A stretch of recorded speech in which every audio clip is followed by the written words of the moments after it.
जो भारतीय जनता पार्टी ने 41 मेंबरों की सूची जारी की, उसमें बांसुर का भी नाम आया।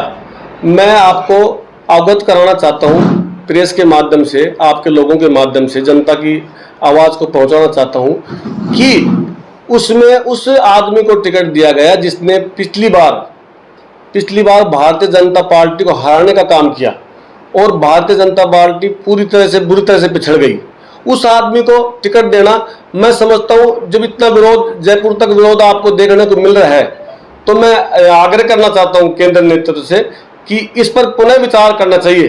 पर अगर पुनः विचार नहीं किया गया तो मैं समझता हूं कि गलत परंपरा को भारतीय जनता पार्टी श्रेय दे रही है और इसमें आगे बढ़ने के लिए हर आदमी अपनी चुनाव प्रक्रिया दिखाने के लिए, सिर गिराने के लिए और जनसंख्या वोटों को दिखाने के लिए चुनाव लड़ेगा।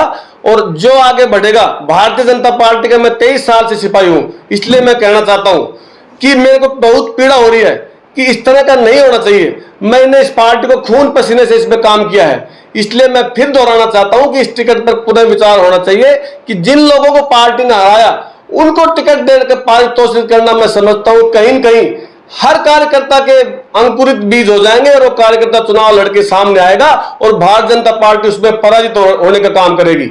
इस पे पार्टी को मैं फिर दोहराना चाहता हूं, दोबारा विचार करना चाहिए, क्योंकि आपने देखा कल जयपुर में कितना प्रदर्शन हुआ, कितने लोग गए वहां पर। इसके बारे में मैं आपको अवगत कराना चाहता हूं। ऐसे आदमी को टिकट देना, फिर मैं दोहराना चाहता हूं, बार बार दोहरा रहा हूं कि इस पर पुनः विचार करना चाहिए जिसने पार्टी को हराया। मैं कभी ए और बी का नहीं रहा, मैं भारतीय जनता पार्टी का सच्चा सिपाही रहा हूं, इसलिए मैं ये बात सारी आपके सामने रख रहा हूं कि मेरी पीड़ा है।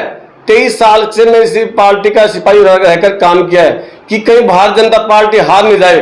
मोदी जी के नेतृत्व में जब देश विदेश में पताका फैल रही है तो हम बांसुर में पिछड़ नहीं जाए, इसलिए मैं आपको बोल रहा हूं। मैं कांग्रेस की शकुंतला रावत जी के बारे में बोलना चाहता हूं कि एक हॉस्पिटल को लेकर वाहवाही लूटना चाह रही है। वो कह रही है कि भाई मैंने हॉस्पिटल बनाया, ये किया। मैं उससे क्वेश्चन करना चाहता हूं मंत्री जी से कि आप उद्योग मंत्री रही, आपने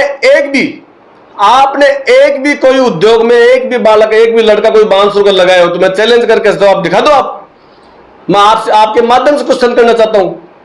और रही ये दबाव आप पार्टी पर बना रहे हैं, कैसे, मतलब क्यों? प्रेस कॉन्फ्रेंस का कारण क्या है? नहीं, प्रेस कॉन्फ्रेंस का कारण यह है कि इतना जब विरोध हो रहा है, जिसने व्यक्ति ने पार्टी को हराया, जिन लोगों ने पार्टी को हराने का काम किया, उनको अगर पारितोषित किया जाएगा तो मनोबल बढ़ेगा ना कार्यकर्ताओं का चुनाव का आगे आने के लिए। हर कोई आदमी आगे आना चाहेगा कि मैं सिर गिराऊंगा फिर मैं चुनाव लड़ूंगा तो मैं आगे अगली बार मेरे को टिकट मिल जाएगा, बीज अंकुरित हो जाएंगे। भारतीय जनता पार्टी ऐसी पार्टी नहीं है, गलत परंपराओं को सिर चला जाएगा इसमें। क्योंकि आप जिस समाज से आते हैं उसमें बड़ा वोट बैंक बांसुर में है, क्या वोटों को ध्रुवीकरण मैं सैनिक समाज से आता हूं और इसके बारे में बताना चाहता हूं कि विगत चुनाव में जो हुआ, पिछली बार जो हुआ, मैं आप ताज्जुब करोगे कि सैनिक समाज में वोटों का ध्रुवीकरण लेकर एक से तो मिनिस्टर बन गया और एक से आज मालियों का वोट लेकर, सैनिक जाति का वोट लेकर एक बन गया, टिकट ले लिया बीजेपी का। मैं आपके माध्यम से बात रखना चाहता हूं कि फिर भी सैनिक समाज को नेगलेक्ट किया जा रहा है। एक तो कहती है कि कप प्लेट में चाय पी रहे थे और कप प्लेट वाला ये बोलता है कि लास्ट में शकुंतला जी को वोट देंगे। तो सैनिक समाज वाले आपसे मैं निवेदन करना चाहता हूं कि भाई कोटपुतली कॉन्स्टिट्यूंसी में वोट डाला है क्या कि कांड सैनिक समाज का वोट कहां गया फिर? तो इस तरह से नेगलेक्ट करना सैनिक समाज अब इसमें बहुत भूमिका निभाने वाला है और आगामी चुनाव में आप देखोगे। और मैं हजारों कार्यकर्ताओं के संपर्क में हूं। अगर ये टिकट चेंज नहीं किया गया तो मैं आपको आपके माध्यम से चेतावनी देना चाहता हूं, पार्टी से आग्रह भी करना चाहता हूं। मैं आग्रह और निवेदन इसलिए कह रहा हूं कि मोदी जी के नेतृत्व में हमने काम किया है, हमारी आत्मा हमारी दुख रही, हमारी अंदर से पीड़ा भी है, इसलिए मैं कहना चाहता हूं आपके माध्यम से कि इस टिकट को चेंज किया जाए, पुनः विचार किया जाए। और रही बात आप सैनिक समाज की पूछ रहे हो, तो सैनिक समाज का तो इसमें शोषण किया गया है, केवल वोटों का दुरुपयोग करके और केवल वोट लेना, और सैनिक समाज को केवल कुछ नहीं ठेंगा दिखाने का काम किया है इन सब नेताओं ने और कुछ नहीं दिया सैनिक समाज को। अगर कार्यकर्ताओं की सहमति मुझ पर बनी और कार्यकर्ता संतुष्ट नहीं है। जो मैं बात रख रहा हूं वो बात सामने नहीं आई तो मैं चुनाव लड़ने के लिए आमदा हूं, मैं तैयार हूं। श्री बालाजी फिनसर्व, जहां मिलती है आपको वाहन बीमा, स्वास्थ्य बीमा, म्यूचुअल फंड, जीवन बीमा, फाइनेंस, साधारण बीमे की सभी सुविधाएं। कार्यालय बानसूर महाविद्यालय के पास, बाईपास रोड, बानसूर।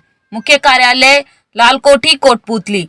अधिक जानकारी के लिए संपर्क करें 8302367656।